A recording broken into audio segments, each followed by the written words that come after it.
Amber Guyger. Primero, entraremos en el caso de Amber Guyger, la policía corrupta que cometió un crimen atroz que conmocionó a la nación. Las acciones de Amber Guyger, aquella fatídica noche del 6 de septiembre de 2018, fueron poco menos que horripilantes. Como patrullera fuera de servicio del Departamento de Policía de Dallas, se tomó la justicia por su mano y cometió un crimen que cambiaría para siempre la vida de los implicados. Botham Jean, un contable de 26 años, se convirtió en la víctima inocente del comportamiento imprudente y mortal de Guyger. Sin saberlo, había entrado por error en la planta equivocada del edificio. Haciendo caso omiso de las señales que indicaban que estaba en la planta equivocada, incluido un felpudo rojo distintivo fuera del apartamento, Guyger se acercó a lo que creía que era su propio apartamento.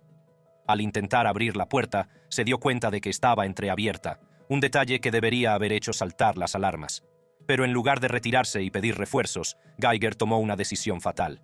Al entrar en el apartamento, Guyger se encontró con Botham Jean, que estaba inocentemente sentado en su salón, disfrutando de un bol de helado. Desarmado y completamente inconsciente del peligro que le aguardaba, Jean se convirtió en el blanco de las acciones equivocadas de Guyger. Sin ninguna advertencia ni justificación, Guyger disparó su pistola 2 veces, alcanzando a Jean en el pecho. El sonido de los disparos rompió la tranquilidad del complejo de apartamentos, dejando a Jean herido de muerte. Tras el tiroteo, se cuestionaron las acciones de Guyger. ¿Cómo es posible que un agente de policía formado, encargado de hacer cumplir la ley, cometiera un error tan grave?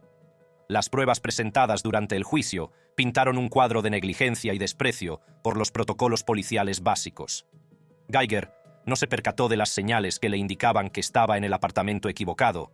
No retrocedió cuando se encontró con una puerta abierta y no evaluó la situación antes de recurrir a la fuerza letal. Las consecuencias de las acciones de Guyger fueron devastadoras. Botham Jean, un joven prometedor con un brillante futuro por delante, perdió la vida en su propia casa.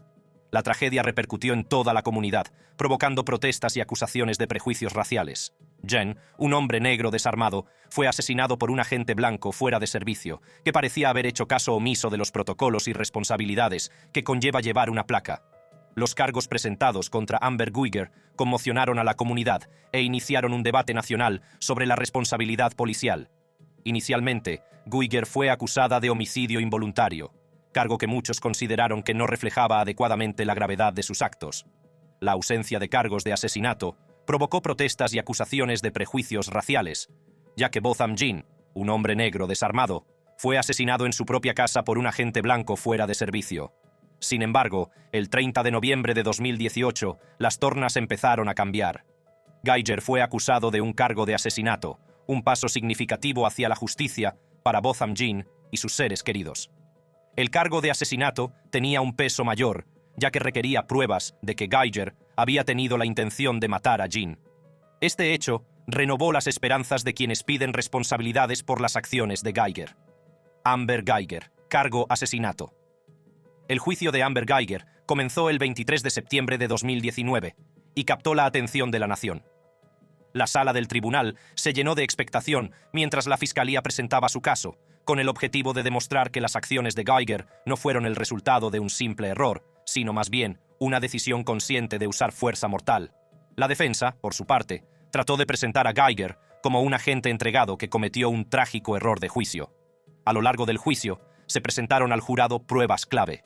La acusación argumentó que la llegada de Guyger al apartamento equivocado no se debió al cansancio, como ella afirmaba, sino más bien al resultado de una conversación que mantuvo con su amante inmediatamente antes del incidente. ¿Por qué disparó a Andrew? Tenía miedo de que me matara. También destacaron el hecho de que Guyger no siguió el protocolo policial estándar al no pedir refuerzos cuando se encontró con un posible ladrón. Estos argumentos pretendían demostrar la intención criminal de Guyger. El caso de Amber Guyger no estuvo exento de polémica, sobre todo en torno a los testigos. 2 incidentes clave suscitaron dudas y añadieron complejidad a un juicio ya de por sí muy mediático. La primera controversia surgió el 31 de enero de 2019, cuando ABC News informó que una testigo femenina, identificada solo como Bunny, había capturado un video de las acciones de Guyger inmediatamente después del tiroteo. Este vídeo se consideró una prueba crucial para comprender los acontecimientos que se desarrollaron esa noche. Sin embargo, Bunny sufrió acoso y amenazas tras facilitar la grabación a la Fiscalía del Condado de Dallas y compartirla en las redes sociales. La intimidación que sufrió puso de manifiesto las intensas emociones y divisiones que rodean el caso. La segunda controversia afectó a Joshua Brown, testigo clave de la acusación y vecino de Botham Jean. Brown vivía al otro lado del pasillo de Jean y proporcionó un testimonio crucial durante el juicio. Sin embargo, el 4 de octubre de 2019, pocos días después de la condena de Geiger, Brown murió trágicamente tiroteado en el aparcamiento de otro complejo de apartamentos al que se había mudado. Las circunstancias que rodearon su muerte levantaron sospechas y llevaron a especular sobre una posible intimidación de testigos. La intimidación de testigos es un grave problema en los casos de gran repercusión, y el momento en que se produjo el asesinato de Brown levantó ampollas. Los testigos desempeñan un papel crucial en la búsqueda de la justicia, y su seguridad y voluntad de comparecer son esenciales para un juicio justo. La trágica pérdida de Joshua Brown puso de relieve la necesidad de proteger y apoyar a quienes valientemente dan un paso al frente para compartir su testimonio. En respuesta al asesinato de Brown, el Departamento de Policía de Dallas anunció el 8 de octubre de 2019 que había identificado a 3 sospechosos y detenido a uno de ellos. Según la policía, los sospechosos estaban involucrados en un trato de drogas con Brown cuando ocurrió el tiroteo. Sin embargo, los defensores y la familia de Brown cuestionaron las afirmaciones de la policía, en particular la afirmación de que los sospechosos habían viajado desde Luisiana para comprar drogas a Brown. Se solicitó una investigación independiente por parte de otro organismo para garantizar un examen exhaustivo de las circunstancias que rodearon la muerte de Brown. La fase de sentencia del juicio de Amber Geiger fue un momento altamente emotivo y fundamental en el caso. El 2 de octubre de 2019, la sala del tribunal se llenó de expectación mientras el juez se preparaba para anunciar el castigo por el crimen de Geiger. La familia de Botham Jean, junto con el público, esperaban una sentencia que reflejara la gravedad de la pérdida que habían sufrido. Durante la vista de la sentencia, Allison, la madre de Botham Jean, ofreció un testimonio poderoso y emotivo. Habló del inmenso dolor y del vacío que había dejado la muerte prematura de su hijo. Entre lágrimas, compartió recuerdos entrañables y expresó el profundo impacto que la pérdida de Botham tuvo en su familia. Sus palabras resonaron en la sala, evocando un sentimiento de empatía y compasión. Además del sentido testimonio, se presentaron al tribunal pruebas que arrojaban luz sobre el carácter de Amber Geiger. Se compartieron mensajes de texto y publicaciones en redes sociales que revelaban contenidos racistas y ofensivos. Estas revelaciones ofrecieron una imagen inquietante de la mentalidad de Geiger y alimentaron aún más la demanda pública de una sentencia justa y apropiada. Mientras el juez se preparaba para dictar sentencia, la tensión era máxima. Los ojos del público estaban fijos en la sala, esperando ver si se hacía justicia. La sentencia no solo determinaría las consecuencias de las acciones de Geiger, sino que también enviaría un mensaje sobre el valor de la vida de un hombre negro a los ojos del sistema de justicia. Tras solo una hora de deliberación, el jurado llegó a una decisión. El 2 de octubre de 2019, Amber Geiger fue condenada a 10 años de prisión y evalúa el castigo de la acusada a 10 años de prisión en el Departamento de Justicia Penal de Texas. La sala del tribunal estalló en una mezcla de emociones, con algunos expresando alivio de que ella se hizo responsable de sus acciones, mientras que otros sintieron que la sentencia se quedó corto de la entrega de la verdadera justicia. Amber Geiger. Sentencia: 10 años de prisión. La sentencia de 10 años provocó una ola de controversia e indignación. Muchos ciudadanos la consideraron demasiado indulgente, dada la gravedad del delito cometido. No obstante, la familia de Botham Jean expresó su perdón e incluso abrazó a Geiger durante la sentencia, pero muchos en el público creían que se merecía un castigo más severo. La vista de la sentencia también puso de manifiesto el arraigado problema de los prejuicios raciales en el sistema de justicia penal. Los críticos argumentaron que si se hubieran invertido los papeles y hubiera sido un agente negro el que hubiera entrado en el apartamento equivocado y matado a una víctima blanca, el resultado habría sido muy distinto. La disparidad de sentencias entre casos de agentes blancos y víctimas negras desarmadas alimentó aún más el debate sobre el racismo sistémico y la necesidad de reformas. Joyce Mitchell. A continuación, nos sumergiremos en el intrigante caso de Joyce Mitchell y su reacción a la sentencia. Joyce Mitchell, antigua costurera de la prisión de Dannemora, Nueva York, saltó a los titulares cuando desempeñó un papel fundamental en la audaz fuga de 2 presos, Richard Matt y David Sweat, del correccional de Clinton. La implicación de Mitchell en la fuga conmocionó al país y dio lugar a un juicio de gran repercusión que cautivó a los medios de comunicación y al público. En la pequeña localidad de Dannemora, Nueva York, se produjo una impactante fuga de prisión que captaría la atención de todo el país. En el centro de todo estaba Joyce Mitchell, una antigua costurera de la prisión con un oscuro secreto. La implicación de Mitchell en la fuga de dos peligrosos convictos, Richard Matt y David Sweat, dejaría al país boquiabierto. Richard Matt y David Sweat cumplían condena en el correccional de Clinton, una prisión de máxima seguridad conocida por albergar a algunos de los delincuentes más peligrosos del estado. Los dos hombres habían elaborado un plan para fugarse, pero necesitaban la ayuda de alguien de dentro. Ahí es donde entró Joyce Mitchell. Mitchell, una mujer casada, había formado una estrecha relación con Richard Matt. Se alegó que su relación iba más allá de la amistad, con rumores de contacto sexual entre los dos. Esta conexión ilícita sería el catalizador de la audaz fuga que estaba a punto de producirse. Como costurera de la prisión, Mitchell tenía acceso a herramientas e información de gran valor para el plan de fuga. Proporcionó a Matt y Sweat un taladro y una sierra para metales que utilizarían para cortar las paredes de acero de sus celdas. Pero eso era solo el principio. Mitchell también les proporcionó información detallada sobre la distribución de la prisión y la ubicación de los pozos de registro que les servirían como puntos de salida. La noche del 6 de junio de 2015, Matt y Sweat pusieron en marcha su plan. Cortaron las paredes de acero de sus celdas, se arrastraron por los estrechos túneles y salieron por una boca de alcantarilla situada fuera de los muros de la prisión. La audacia y precisión de su fuga dejó atónitos a los funcionarios de prisiones y a las fuerzas del orden.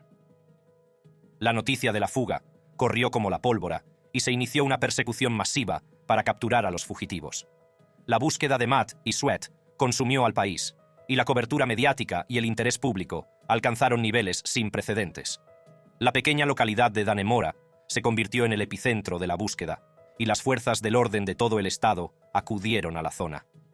Durante casi 3 semanas, Matt y Sweat permanecieron huidos, eludiendo su captura y dejando a las autoridades frustradas.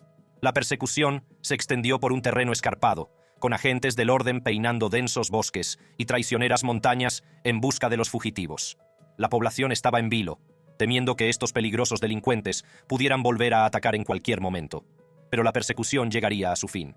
El 26 de junio de 2015, Richard Matt fue abatido a tiros por agentes de la ley en una zona remota cerca de Malone, Nueva York.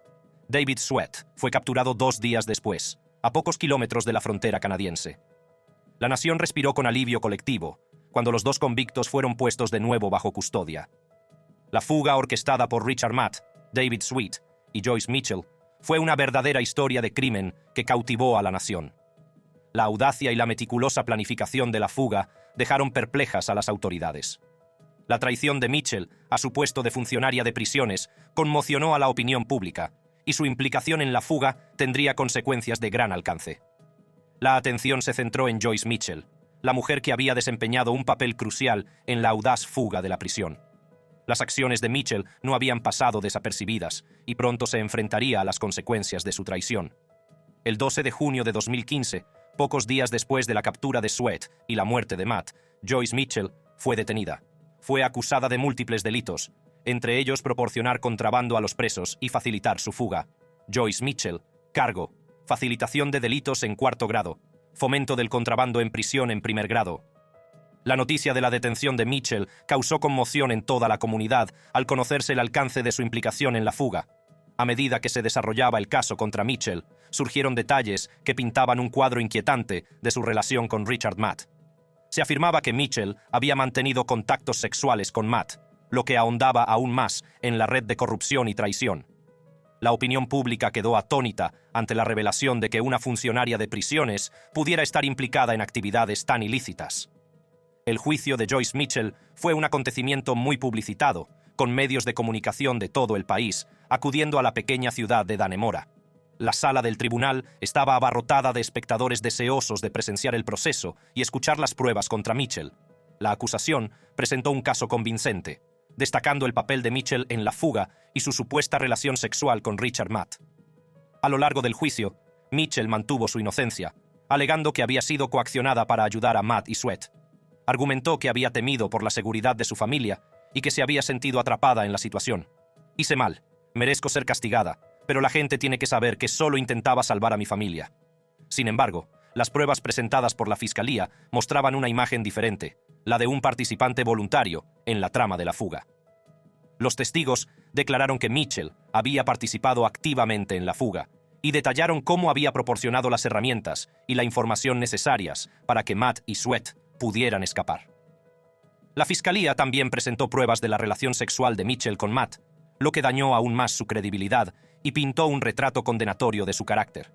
Joyce Mitchell fue declarada culpable de sus delitos. La sala del tribunal estalló en una mezcla de emociones, con algunos expresando alivio y otros una sensación de justicia. Comenzó la fase de sentencia, en la que la Fiscalía pidió un castigo severo por las acciones de Mitchell.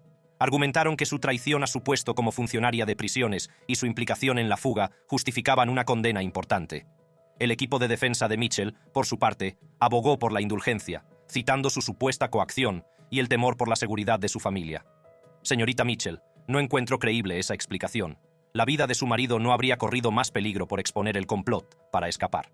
Después de una cuidadosa consideración, el juez dictó la sentencia de Mitchell.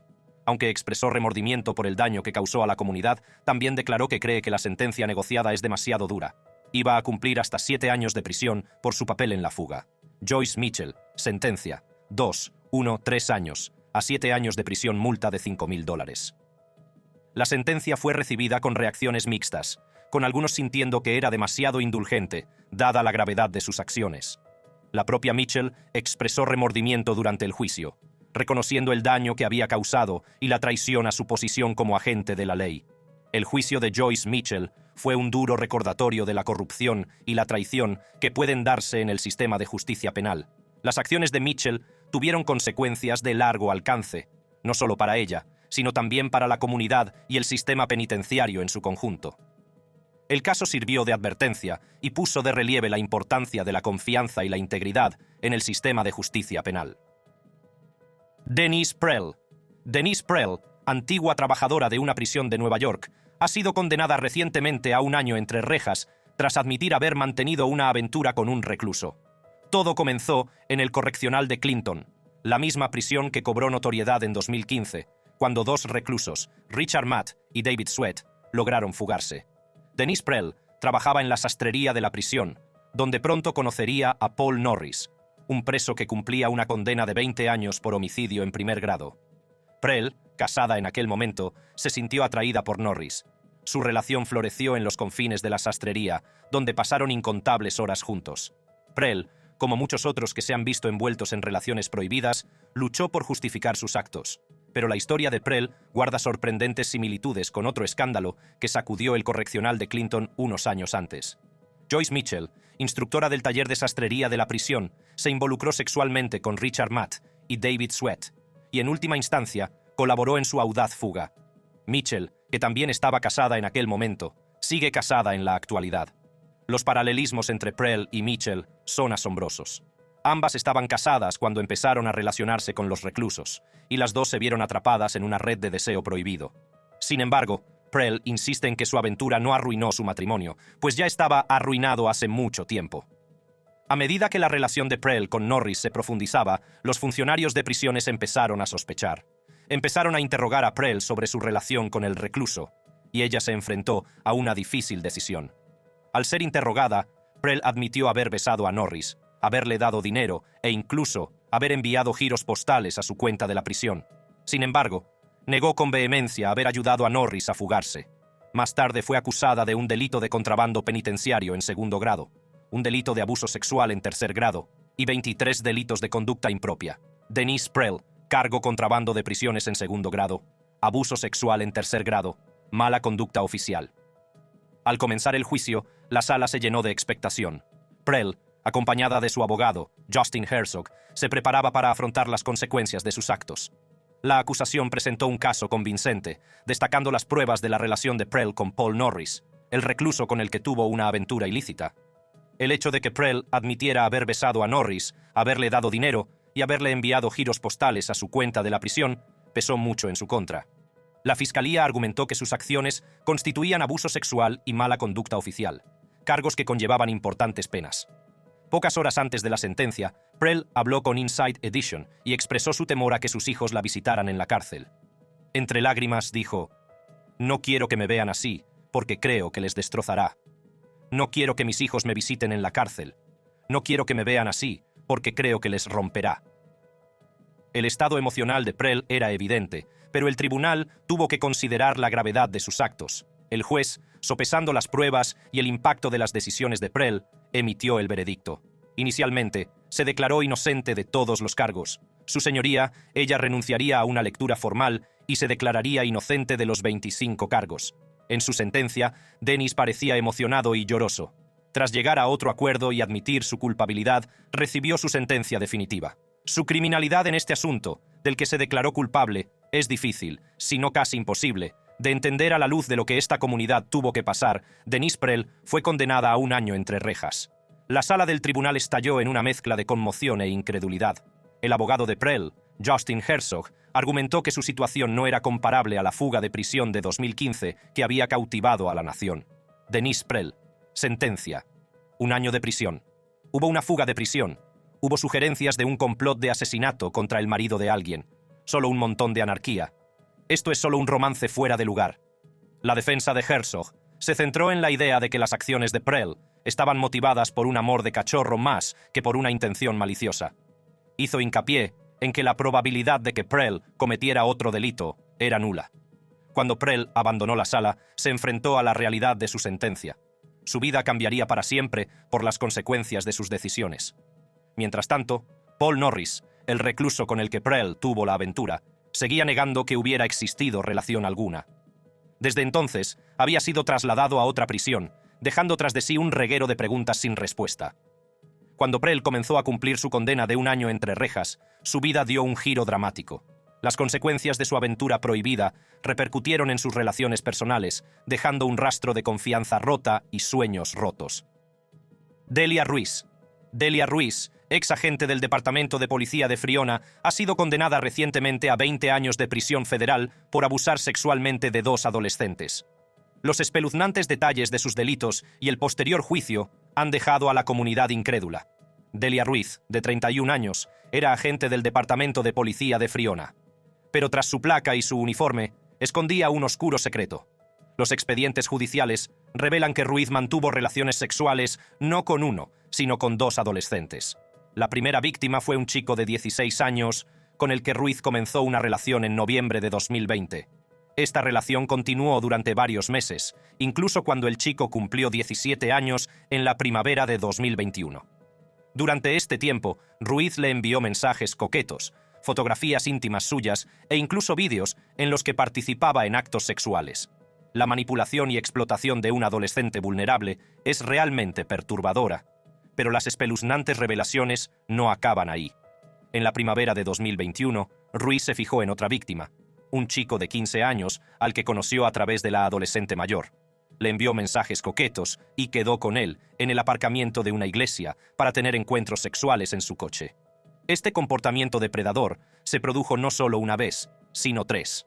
Ruiz también envió fotos y vídeos sexualmente explícitos al joven, advirtiéndole de que mantuviera sus actividades en secreto. Es importante señalar que los documentos judiciales indican que Ruiz se interesó por un tercer adolescente, pero no tuvo la oportunidad de mantener una relación con él. El alcance de su comportamiento depredador es realmente escandaloso y ha dejado a la comunidad incrédula.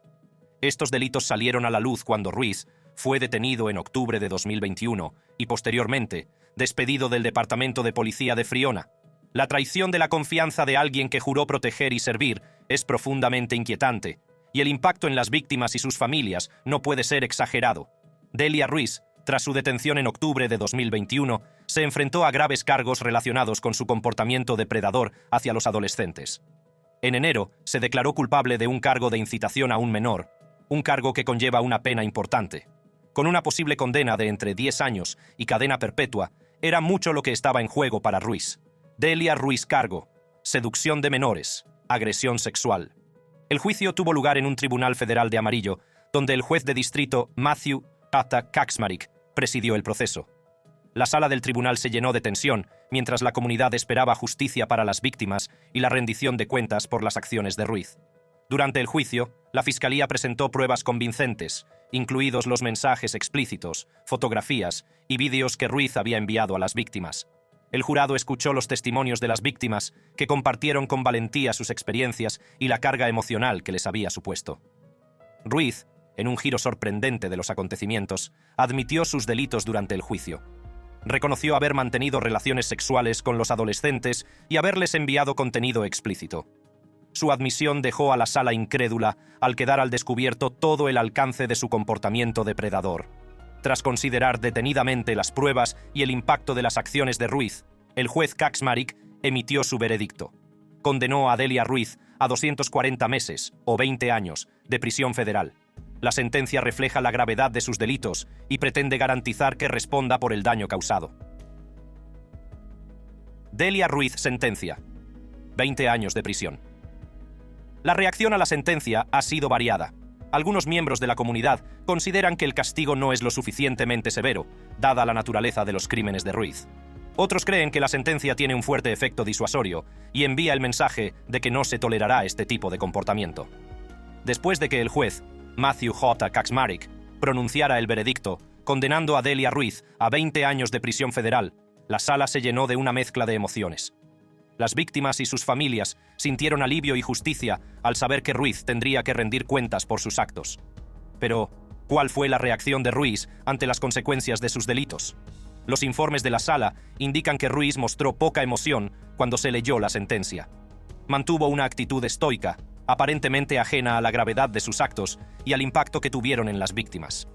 Su falta de remordimiento o de reacción visible dejó atónitos a muchos de los presentes. Fuera de la sala, la comunidad reaccionó con una mezcla de ira, decepción y alivio. Algunos expresaron su frustración por el hecho de que Ruiz no mostrara ningún signo de remordimiento ni asumiera la responsabilidad por el daño causado.